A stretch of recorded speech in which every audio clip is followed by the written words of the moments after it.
Shalom bagi kita semuanya. Firman Tuhan untuk kita hari ini dari Markus pasal 11. Yesus dielu-elukan di Yerusalem.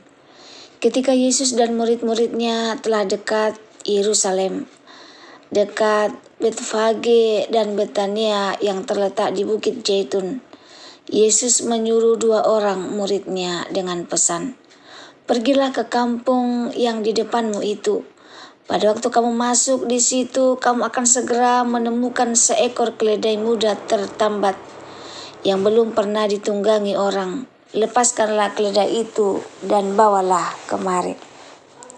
Dan jika ada orang mengatakan kepadamu, 'Mengapa kamu lakukan itu?' jawablah, 'Tuhan memerlukannya. Ia akan segera mengembalikannya ke sini.'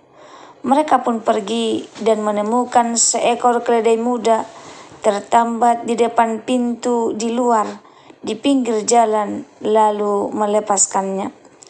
Dan beberapa orang yang ada di situ berkata kepada mereka, 'Apa maksudnya kamu melepaskan keledai itu?'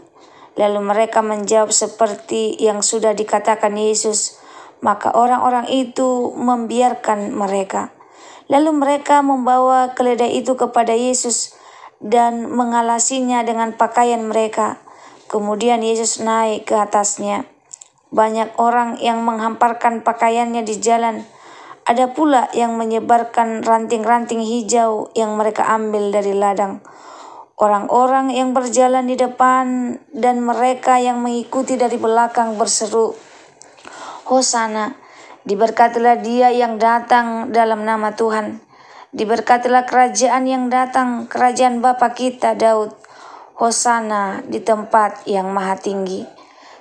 Sampainya di Yerusalem, ia masuk ke bait Allah. Di sana ia meninjau semuanya. Tetapi sebab hari sudah hampir malam, ia keluar ke Betania bersama dengan ke-12 muridnya. Yesus mengutuk pohon ara.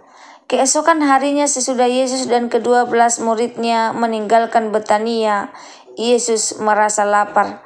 Dan dari jauh ia melihat pohon ara yang sudah berdaun. Ia mendekatinya untuk melihat kalau ia mendapat apa-apa pada pohon itu.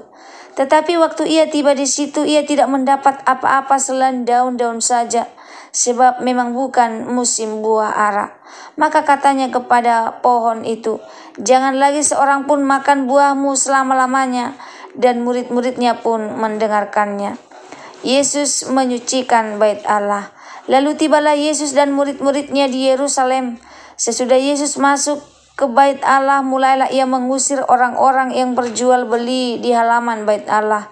Meja-meja penukar uang dan bangku-bangku pedagang merpati dibalikkannya. Dan ia tidak memperbolehkan orang membawa barang-barang melintasi halaman bait Allah.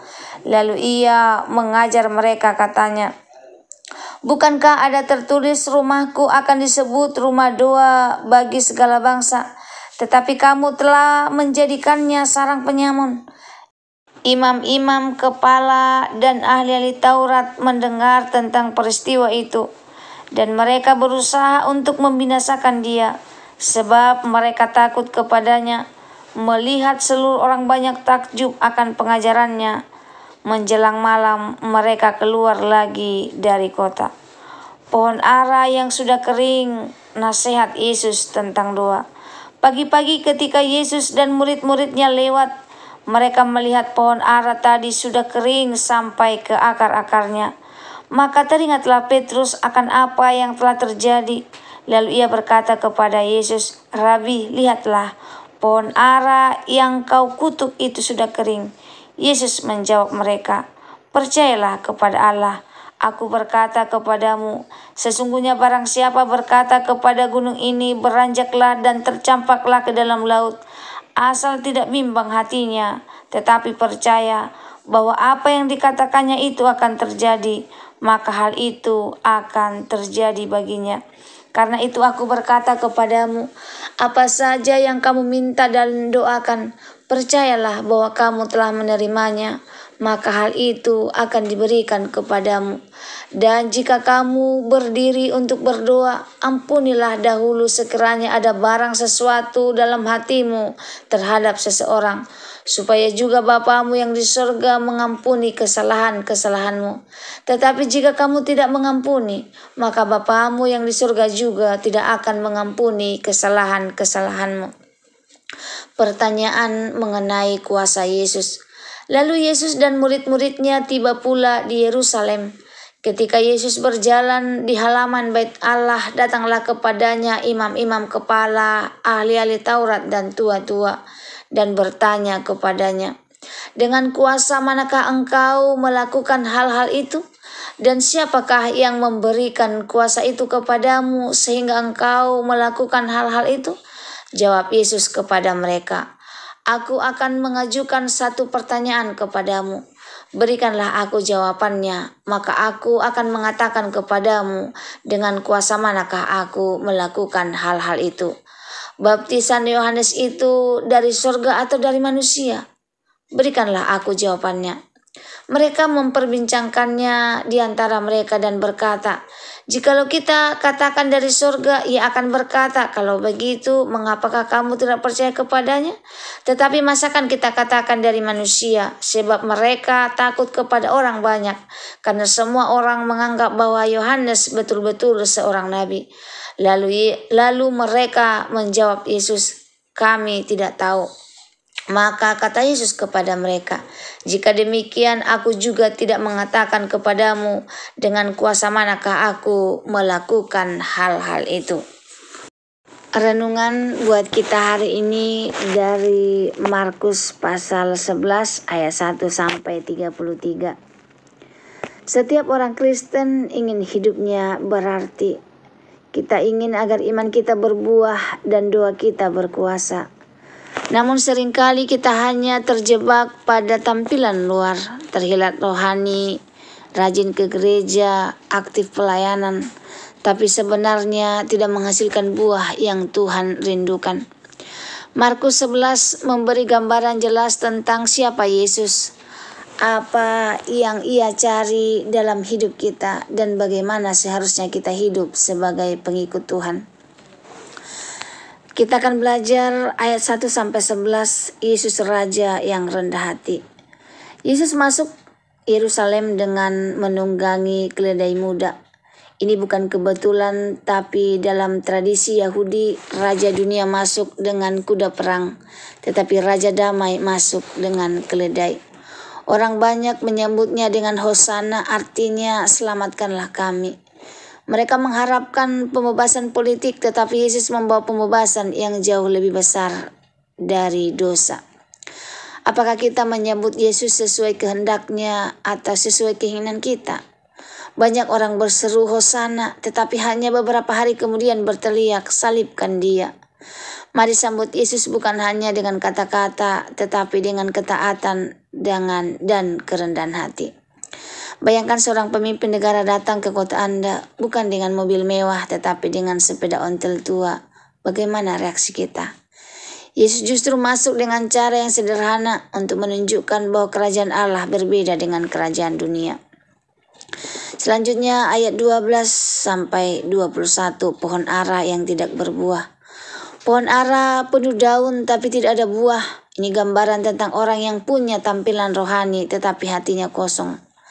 Israel pada waktu itu rajin beribadah tetapi tidak menghasilkan buah ketaatan dan kasih. Yesus mengutuk pohon itu sebagai simbol bahwa Allah tidak berkenan pada iman yang hanya formalitas. Pertanyaannya untuk kita, apakah iman kita hanya daun atau sungguh menghasilkan buah? Pohon Natal di rumah yang indah dengan lampu yang hiasan tetapi tidak pernah bisa memberi buah. Banyak orang Kristen seperti pohon Natal, indah dari luar tapi tidak ada buah rohani yang nyata. Selanjutnya ayat 15 sampai 19, bait Allah rumah doa bukan sarang penyamun. Yesus marah melihat bait Allah berubah fungsi jadi pasar. Seharusnya bait Allah adalah pusat doa dan perjumpaan dengan Allah, tetapi mereka menjadikannya tempat mencari keuntungan. Yesus menegaskan, rumahku akan disebut rumah doa bagi segala bangsa. Gereja bukan tempat bisnis atau pencari kepentingan pribadi. Tubuh kita juga adalah bait Allah atau bait Roh Kudus. Apakah kita menjaga hidup kita tetap kudus dan layak bagi Allah?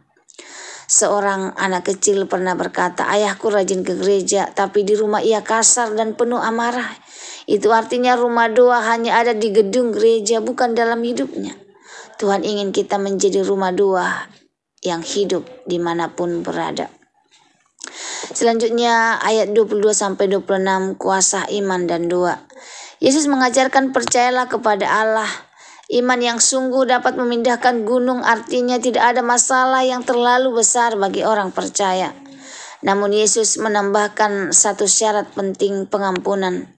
Jika hati kita menyimpan kebencian, doa kita terhalang. Doa yang berkuasa lahir dari iman yang teguh dan hati yang bersih. Jika ada ganjalan dengan sesama, bereskan dulu sebelum datang kepada Tuhan. Bayangkan pipa air yang tersumbat kotoran, air dari sumbernya ada tapi tidak bisa mengalir. Demikianlah doa kita, tersumbat oleh kebencian dan dendam. Ampuni, maka aliran kuasa Allah akan terbuka.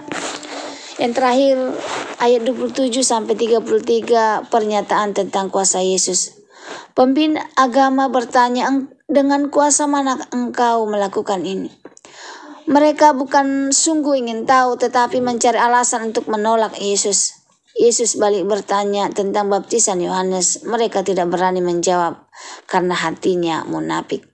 Hati yang keras menutup pintu bagi kebenaran. Banyak orang bukan tidak tahu kebenaran, tapi menolaknya karena takut kehilangan kenyamanan atau kepentingan pribadi. Matahari yang sama bisa membuat lilin meleleh, tapi tanah jadi keras. Demikian juga firman Tuhan, hati yang lembut akan diubahkan, tetapi hati yang keras akan semakin menolak. Kesimpulan firman Tuhan untuk kita hari ini dan aplikasi dalam kehidupan kita dari Markus 11 ada 3 pesan besar. Yang pertama, sambutlah Yesus dengan kerendahan hati. Yang kedua, hiduplah dengan iman dan berbuah, bukan hanya penampilan luar.